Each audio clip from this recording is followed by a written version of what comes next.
Hi everybody and welcome to Pinky Tech, and today we're going to do some upgrades to my daily driver right here. This is the one that I play video games on. It is the one that I edit my videos on, so if everything goes well, it'll work out great, and if it doesn't, you'll never see the video, so it won't matter.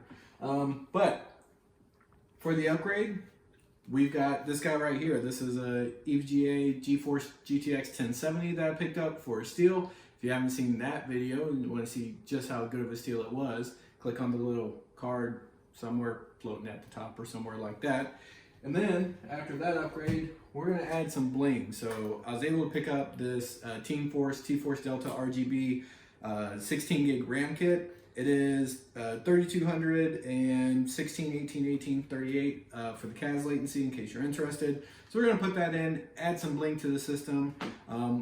Besides that, we're just getting rid of another similar one. It's just not RGB. It's a Corsair Vengeance kit. It is 3200 megahertz as well. And we're getting rid of, finally, the Red Devil RX 580 8 gig card that I've had for a couple of years now.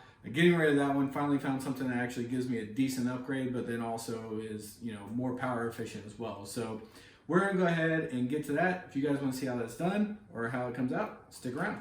So when you're doing a graphics card update, the first thing you wanna do, especially when you're in my case or my situation where you're switching from an AMD card to an NVIDIA card, you wanna uninstall your current graphics device. So to do that, you just right click your start button and go to Device Manager.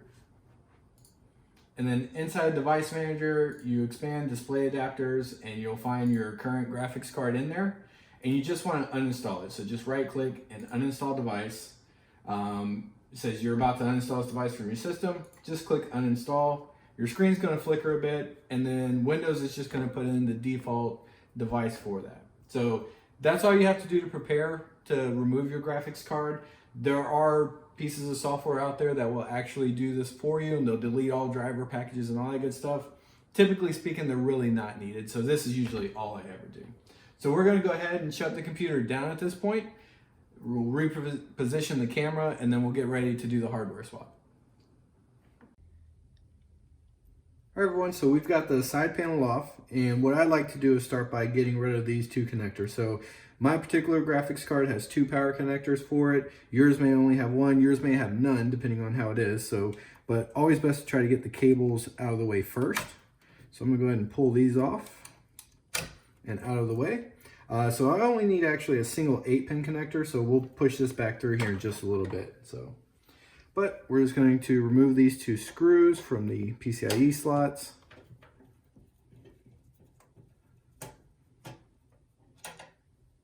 One there, and one here. All right. So those screws, set them aside. We'll need them here in just a bit. And then there is a little flap that's down here. We're just going to push on that and then pull out the graphics card. There we go. So this one is out. This one actually runs pretty loud, and I think it's because it's getting pretty warm. So it runs upwards of 75, 80 degrees. So I'm thinking about taking this completely apart and actually doing a thermal paste replacement on it. So if you'd like to see a video about that, go ahead and comment down below as well. And while you're commenting, don't forget to like and subscribe. All right, so before I replace the graphics card, it's a lot easier to get to the memory now. So I'm gonna go ahead and move these cables out of my way. Just tuck them under here so they're held down. And then we'll remove this memory. So I've got two DIMMs. So when you're replacing your memory, if your computer is working correctly to begin with, then it's pretty easy to just make sure that whatever memory you take out, you add your memory back in the same slots. So we're gonna go ahead and remove these. It's just two clasps on this side, and then it pulls right out. And I lied, this isn't Corsair, it's actually G-Skill Ripjaws. But it's the same speed and CAS latency, so like I said, no performance upgrade, we're just gonna make it look pretty, that's all. And so we'll get the second stick here, and that's that. Easy enough. All right, so we got this T-Force Delta RGB. So whenever you're looking for memory, you do have to be careful about clearance on it. But since I've got an AIO, it actually makes it pretty easy. I'm not going to have to worry about clearance on there because, the AIO is not that big. So we're just going to go ahead and take and put this in.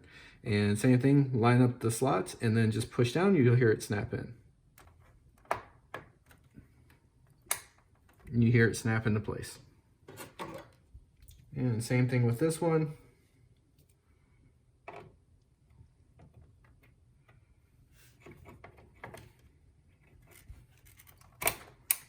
There we go. And all set. So now that those are in, we can go ahead and put the graphics card back in. And for the graphics card, it's a dual slot card, so we're just going to line this up in these PCIe brackets and then make sure that this lines up with the PCIe Express slot. And then don't drop it on your motherboard like I did. All right, and that is in. So now we're going to add our screws back in.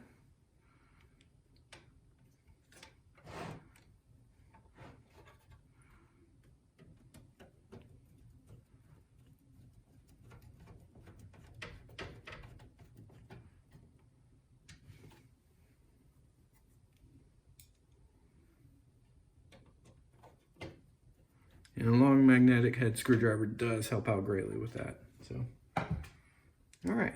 So the graphics card is in, our memory is in, everything's looking good. Our cables stayed where they're supposed to be for cable management. So that leaves just adding back in the power connector. And like I said, this is a single 8-pin. So I'm gonna go ahead and push this one back in. And for this, you just wanna make sure that this clip is lined up with the clip and this one is actually turned around.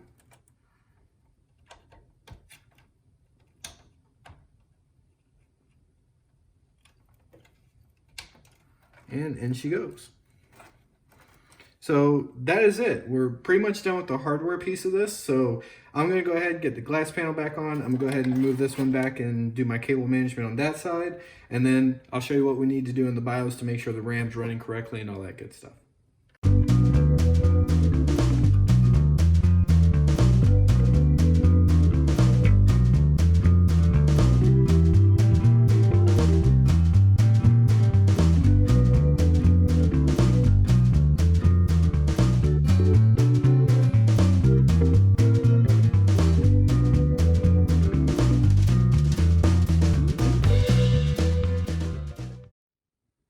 Alright, so I've got everything put back together. If I've done my job right, we'll hit the power button and we'll see it post up. Let's see how we did. Alright, we got lights and fans, so that's a definite plus. So what I want to do now is it is posting. I want to press the delete key as it's coming up so that I can get into the BIOS and check the RAM. Alright, so here we are. We're back into the BIOS now. So I want to check our memory settings and take a look. And so as you can see, it is running at 3200 megahertz, which is what it's set for. I'm gonna leave it like that for right now. I'm not gonna try to overclock it or anything like that. So that all looks fine. And as you can see, by panning over to my computer here, the RGB is lit up and looking nice inside of there. So, all right, so that means that we've successfully upgraded our RAM. Next thing is we need to get into Windows so that we can install the drivers for the new video card.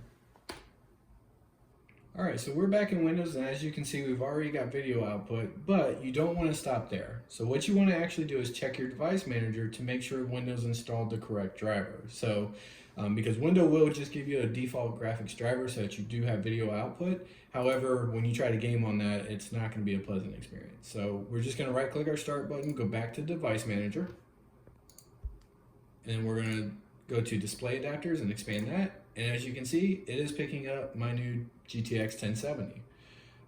So that's really it. You can try to update your driver and search, but typically speaking, it's already searched and got a driver for you at this point. So we're probably not going to find anything here. The one thing I would say that you should do is go out to the manufacturer's website and download the drivers for your particular card and let it have the latest drivers. However, upon doing that, EVGA's website is actually down right now, so I can't get the driver. And well, I mean, we got videos to do. We got work, people. So we're gonna leave this driver for now. If I see any issues with it, then we can certainly go back and get a new driver package later. But as of right now, our graphics card is in, our RAM is in, everything's working well. The only other thing that we really could do here is run a benchmark, which I guess we could just put in heaven, and let's see what it does here. So we're gonna go DirectX 11 is the last one it takes. Let's say ultra quality. So yeah, let's do a run. All right, and as you can see, looks pretty good. On ultra settings, we're getting about 85 FPS, 83 FPS now, and that's all running pretty well. I'm not seeing any stutters. Everything looks nice and smooth. Transitions are looking good. The blur to non-blurred all looks good. Running 169 FPS on this particular scene, and our temperatures are around 60 degrees, 62 degrees. I expect that would go up a few more degrees as we continue running the benchmark. Graphics is running at almost 2000 megahertz and 4000 megahertz on the memory bus. So everything you would expect to get out of a 1070 is what we're seeing right now. So that is it, guys. It looks like we are good to go here with the benchmark. So we'll go ahead and run a benchmark test for it. We'll let it benchmark and finish up, but other than that, I'm expecting it to run pretty much how it's running right now. Cool. Everybody, so the benchmark is done, and as you can see, or maybe not see, we're running at 105.4 FPS and a score of 2656, and max FPS was 199.2, so just shy of 200 FPS, which is fantastic for me. I know obviously this isn't the greatest card. You've got the 2080s and the 3080s will be out soon enough, but it's an upgrade for me, so I'll take it. Other than that, everything's looking pretty good. The one thing I did notice is it's climbing up close to 80 degrees on the benchmark, so I may actually take it apart and redo the thermal paste on it, but even under full load, it's still under 80 degrees Celsius, so I think it'll be just fine, but I might do it just to do it and see how it works out. But other than that, we are done. We've upgraded the memory, we've upgraded the video card, and now all that's left to do is get back and play some video games. So I appreciate it. You guys, sorry, Mama Pinky just rolled her eyes at me actually playing video games, and that distracted me, so I'm sorry. But if you guys like the content, if you like the videography that Mama Pinky was given today instead of my standard tripod things, make sure that you give it a thumbs up. That helps me with the YouTube algorithm, and make sure to subscribe and hit the notification bell so that you get all the new content coming out. I appreciate you watching, guys, and until next time, we'll see you later.